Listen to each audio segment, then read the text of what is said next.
Anyway, welcome to another episode of Throttle Stop Garage.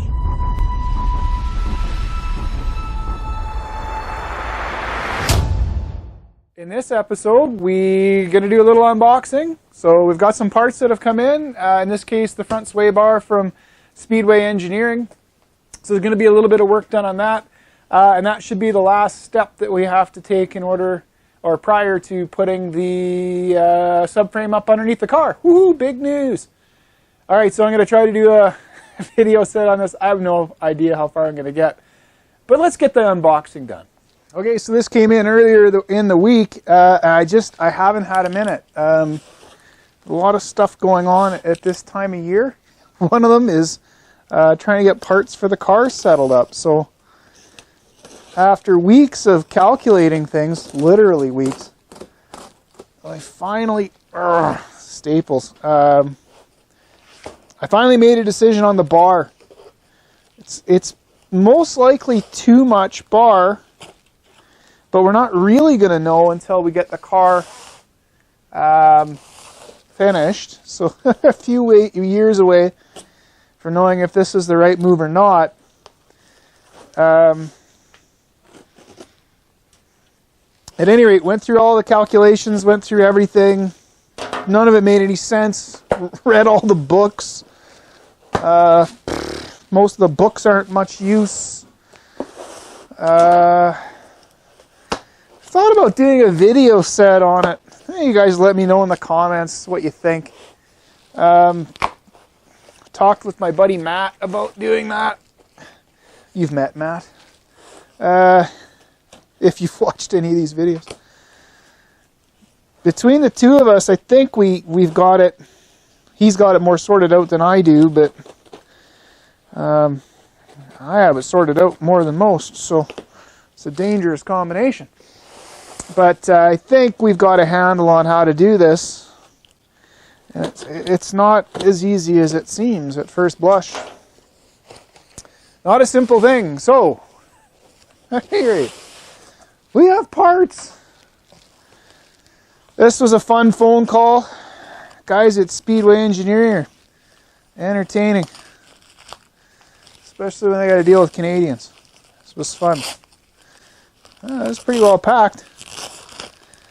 So this is a NASCAR style sway bar. These are the bearing blocks that the bar goes. I have the same style of sway bar in the back of the car. Of course, the back of the car just happened to take a perfectly standard NASCAR sized part. Lucky me. Front of the car, not so much luck. Anyway, so these are the big bearing blocks. Yeah, it'd be nice if that's not supposed to be out here. But the idea is that the aluminum pillow would take out any misalignment. It looks like it needs a hammer trick here. Just a little bit of misalignment in that bearing would be fine. And once it's bolted down, it's not going anywhere. Looks like an oil light bushing in there that we can grease up with a already installed grease zerk. Not a bad looking part for what it is. Now the guy gave me dimensions and I can see that they're totally not right. Oh, maybe he's pretty close. He said it was around 4 inches center to center. That's not too bad. It's 5 and, well, not quite 3/8. It's 5 5/16 long. I suppose at the widest point is probably that part there, 1.5 inches.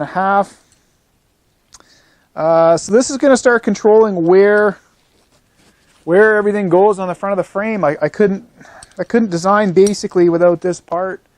That was fun. Now these do require locking collars, so I got a set of locking collars. Oh, those are the pinch bolts for the end of the arms. I didn't know it came with the pinch bolts, so that's nice. So in here we should have a set of splined arms and the bar.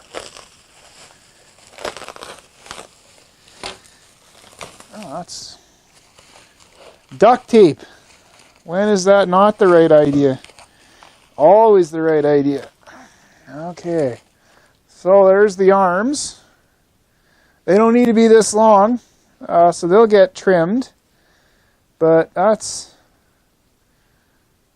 actually not a bad looking part given what it is. It's just sort of flame cut and then actually nicely machined there on the sides that get bolted. Again, race car parts. Not always pretty. You know, they just work. So that's the two arms. Now we're going to need to bend these. And there's two problems with that. One, it changes the nature of the motion ratio a little bit, but we're not worried about that at all. Yeah, it rings nicely. I wonder if these are... I thought they were just regular mild steel.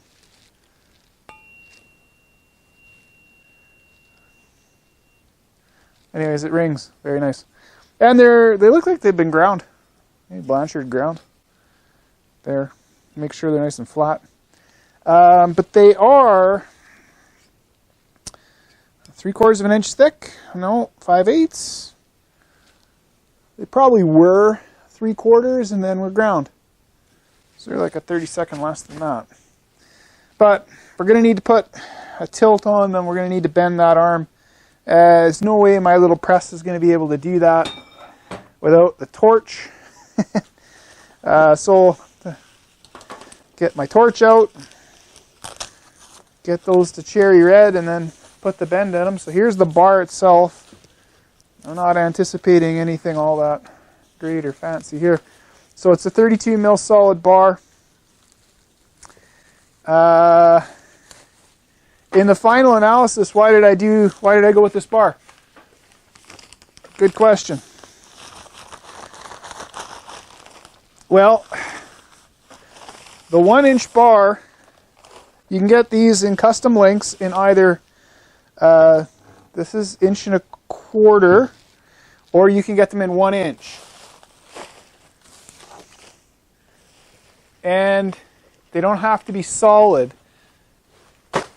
But solid will be the stiffest bar that you can get. Okay? And they're not marked. Why not marked? Should be marked. Feels like it's coated with like Teflon or something. You know, it feels pretty darn slick anyway. It's got threaded holes on either end. Weird. Whatever. Okay, so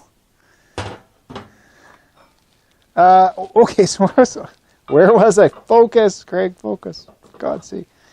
Okay, so where was I? All right, that's how it goes together. You get the idea. You may have seen these in other places. Hopefully they're timed. They bloody well better be. They should be perfect. They look pretty good to me. Yeah, that'll do. Okay, so the idea here, the 1-inch bar, even the bar that IPD sells for a standard 122 is bigger than 1 inch, it's 28 millimeters. They don't sell, this would be 32 millimeters, something like that. At any rate, they don't sell anything quite like that. Again, the Corvette C4 stuff is very, very stiff. It's a 30 mil bar, so 2 mils smaller than this, but the arm length is very short. But the suspension's quite a bit different. So, you know, we built our own suspension with Corvette parts. It's not really a Corvette suspension, and it isn't going in a Corvette.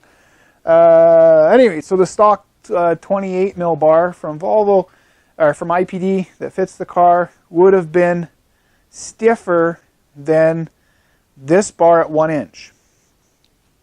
Okay, so there's no way to get there. This is considerably stiffer. It's almost twice as stiff as the stock IPD bar, or the stock. I keep calling it the stock IPD bar because everyone runs them.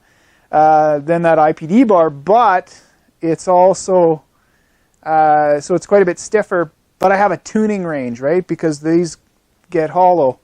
They're $140 US a piece. So if I find that I don't like this particular solution to the roll rate problem, then I can tune, which is the most important part. So I can tune using this bar. I could just buy another bar for 140 bucks, take the arms off, the collars, the pillow blocks, the everything else are identical, and I can continue to use that part. So that's going to work out really well. So that'll be fine. I can't tune with the 1 inch. So anyways, there's ways to get around these things. That being said, everyone will be like, oh, why don't you just buy the right bar right off the hop? Again, if you're interested in knowing any more of the details about that, we can make a video that outlines some of the complexities of actually doing this. It's not as easy as it seems. And that's primarily because we're not working from something, right? So, you know, if you've got a car at home, even one of these things, and you've, just want to see what that fits like. Pretty darn nice. So you got one of those at home. That's great. Should have put the collar on first. But at the end of the day, then you're tuning from what you have, and you have a lot of knowns, right? In any setup that's stock, you have knowns. In this setup, we have nothing but unknowns. So we have unknown final weight, which is terrible. We have unknown final weight distribution, which is equally as bad. We have known roll centers, so the geometry of the suspension is known. We do not have knowns in all the other sort of places where we need them. So, you know, just being able to grab a bar and say, oh, that'll be the right bar, because there's no bar that's in it. No one else has done the work. So, and you can't re-engineer. This is where I always fail, is I always think that I can just engineer from what's there originally when you do one of these swaps. But the truth is, you should not to do that, because you'll end up in bad places. This isn't a Corvette. So all the dynamics that relate to it, to the bar and its selection and everything else, relate to a Corvette. I don't own one of those. So we're going to have to do some workarounds in order to get this to work. Okay, so next up, I guess we better get going with some measurements and get this thing installed. Okay, as we get started with mounting up the sway bar, one of the things we are going to need to do is make some little bungs to weld into the frame in order to handle the 3/8 bolts that are needed to put this part on. So again, without wanting to, well, don't need to waste your time any further explaining that. I've got a piece of 1-inch bar, and I don't have a lathe. So we're just going to hack off 4 pieces of that long enough, take them over to the drill press, drill and tap the holes, and then we'll work on cutting some 1-inch holes into the frame in order to mount these up. All right, let's get to work.